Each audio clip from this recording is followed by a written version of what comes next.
Shalom saudaraku yang Tuhan kasih. Mari kita kembali merenungkan satu kebenaran firman Tuhan dari Matius 5 ayat 20. Matius 5 ayat 20.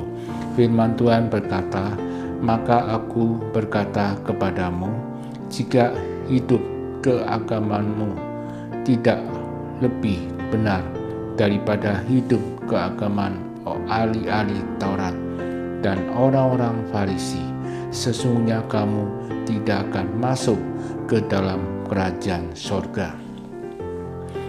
Saudaraku yang Tuhan kasihi, berbicara tentang hidup keagamaan.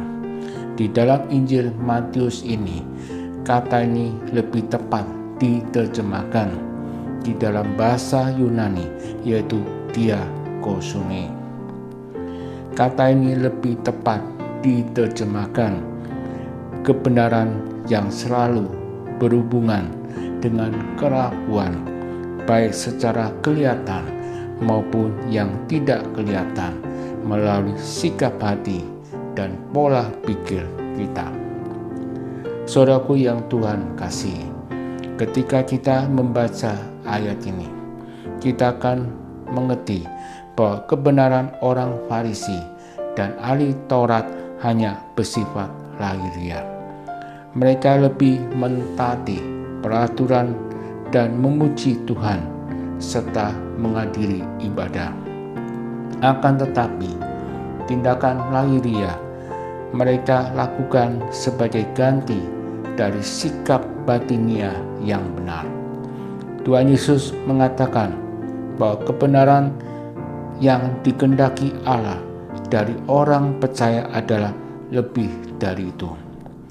Yang dimaksud dengan lebih dari itu adalah hati dan roh, bukan sekedar bersifat lahiriah, tetapi harus selaras dengan kehendak Allah. Saudaraku yang Tuhan kasih, ahli Taurat dan orang Farisi, mereka seakan-akan mengasihi Allah dengan cara melakukan hukum Taurat, tetapi mereka melupakan kasih. Mereka menerapkan hukum Taurat dan mereka pun juga melakukan peraturan Sabat. Maka dari itu, firman Tuhan hari ini mengingatkan kita, ketika kita sudah ditebus oleh Kristus dan mengakui Kristus sebagai Tuhan dalam hidupnya, maka kita harus menghasilkan buah pentobatan dengan cara mengasihi Tuhan. Buah kasih di sini kita harus membuktikan imannya dengan cara menampilkan kehidupan kita seperti Tuhan Yesus.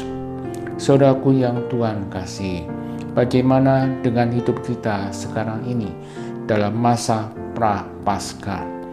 Firman Tuhan akan menolong kita untuk membuka diri kita agar dapat memahami perintahnya dengan benar, sambil memperbaiki relasi kita dengan sesama.